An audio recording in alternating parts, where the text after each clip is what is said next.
L'article 1193e du Code de droit économique belge prévoit une exception au droit exclusif des auteurs, autorisant les bibliothèques accessibles au public, à des fins de recherche, à mettre certaines œuvres de leur collection à la disposition des utilisateurs au moyen de terminaux spécialisés. L'analyse de l'arrêt de la Cour de justice du 11 septembre 2014 permet de mieux cerner la portée de cette exception légale qui transpose l'article 5, paragraphe 3.n de la directive de 2001 en matière de droit d'auteur. Les faits à l'origine de cet arrêt sont les suivants.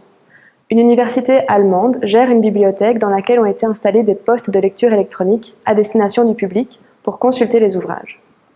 La particularité de ces postes est qu'ils ne permettent pas de consulter simultanément un nombre d'exemplaires d'une œuvre supérieur à celui disponible sous format papier dans la bibliothèque. Par contre, les utilisateurs de ces postes ont la faculté d'imprimer ou de stocker sur une clé USB tout ou partie de l'œuvre et de l'emporter en dehors de la bibliothèque.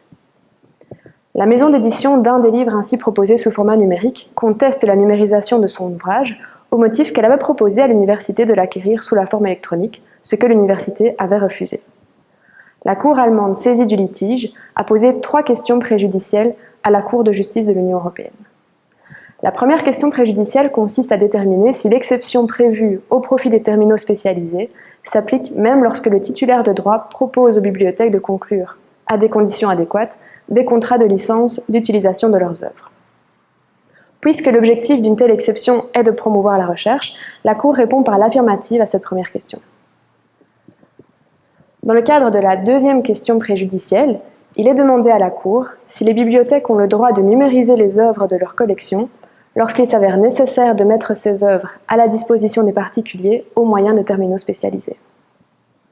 À cette question, la Cour répond que le droit des bibliothèques de communiquer au public au moyen de terminaux spécialisés les œuvres qu'elles détiennent serait vidé d'une grande partie de sa substance si elles ne disposaient pas d'un droit accessoire de numérisation des œuvres concernées.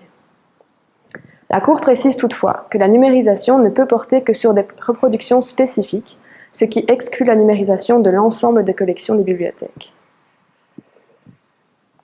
Enfin, la troisième question préjudicielle posée à la Cour porte sur la question de savoir si le droit de communiquer les œuvres au public au moyen de terminaux spécialisés couvre également la possibilité pour les usagers d'imprimer ces œuvres, de les stocker sur une clé USB et ou de les emporter en dehors de la bibliothèque. La Cour rappelle qu'il faut distinguer les actes de reproduction qui sont accessoires à la communication d'œuvres au public des actes de reproduction autonomes. Dans la présente affaire, l'exception invoquée porte sur les actes accessoires. Mais ici, comme le souligne la Cour, les actes consistant à imprimer une œuvre ou à la stocker sur une clé USB sont des reproductions qui ne sont pas accessoires à la communication au public par les bibliothèques, puisque d'une part, la reproduction n'est pas nécessaire pour permettre la communication de l'œuvre au public, et que d'autre part, c'est un utilisateur qui fait la reproduction et non pas la bibliothèque. La Cour se demande alors s'il peut s'agir d'actes relevant de l'exception de copie privée, et rappelle qu'il y a plusieurs conditions à respecter pour qu'une telle exception s'applique,